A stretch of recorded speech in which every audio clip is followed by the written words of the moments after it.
The Federal Executive Institute, a long-standing leadership development center for federal executives, is closing down following President Donald Trump's executive order signed on Monday. Federal News Network's Anastasia Obis is here with more to give us some of the details. Anastasia, I don't think we said executive enough in that intro. Not enough. All right. So what exactly was the Federal Executive Institute, and why was it considered a cornerstone of federal leadership training? The Institute was founded in 1969 under President Lyndon Johnson, and it was a senior staff college. Now, it was placed under the Office of Personnel Management in 1979. That was following the Civil Service Reform Act of 1978. So the act reorganized federal personnel management and placed the Institute under OPM to kind of centralize the training of federal executives. They offer a lot of different courses, but their flagship Leadership for a Democratic Society program has been extremely successful. And it's been reported that it's kind of been a transformative experience for everyone who participates. It's a residential program for senior executives. It allows them to strengthen their leadership and management skills. It kind of deepens their understanding of the Constitution as the foundation for federal public service. And it improves their ability to leverage diverse talents within the federal workforce. The Institute includes adjunct professors from universities like Georgetown and Harvard School of Government, and it's graduated over 30,000 people.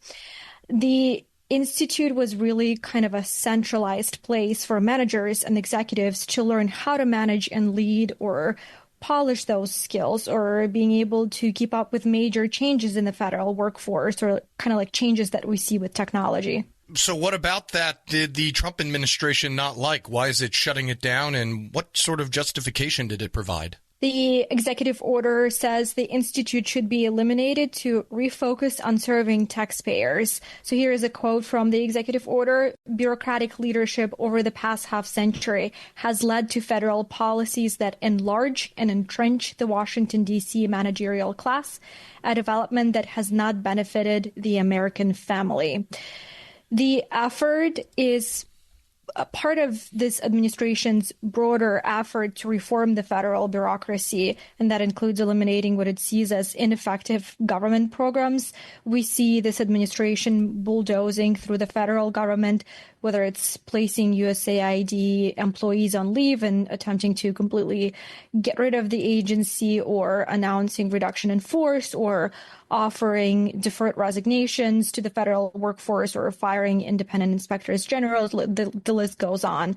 But now we don't really have the evaluation data from OPM about the Institute and of its specific programs, so we can't really determine if it's an ineffective program. But of course, this administration can't say that it's doing this without looking at the data. We're speaking with Federal News Network reporter Anastasia Obis.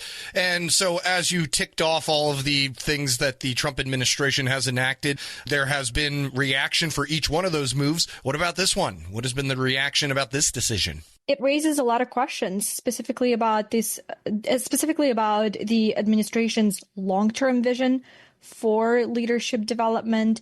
Every successful organization invests in its people. So if the Institute is gone, what is the plan for training managers and executives? Does the administration think that everyone has an innate ability to lead? Whatever, and especially, in terms of its vision, whatever it is that the administration is trying to achieve here, you still need to train the execution layer and bring them on board with your vision. The question is going to be, where are going to be the investments in the workforce? Because the government does need people. It might be less people, it might be different people, it might be people with different skills or talents, but it does need people. So what is this administration's plan to build that pipeline? And it's likely that the agencies are going to be left to their own devices, and that's what's been happening already. So I think you're going to see kind of the proliferation of that. What about the folks that actually went through the program itself? What are they saying, and has their reaction been, negative, or was it sort of expected? People describe their experience at the Institute as a very transformative experience, both personally, but more importantly, professionally. They say that it's a transformative experience as a leader and a manager. It kind of took them out of their normal routine. It took them out of their comfort zone. When you go into the program, like I'm talking about some specific programs, not like a couple of days, like those courses, but it's assessing and working on the Institute is assessing and working on the whole person. So this was a place where people who were committed to public service got better. They had a chance to hone their craft. They were giving the space and the resources to be better at their job. And one executive told me, and I quote, "The Institute is an incredible resource. It gives us the grounding on why we do public service, why we're here in serving the country in these roles.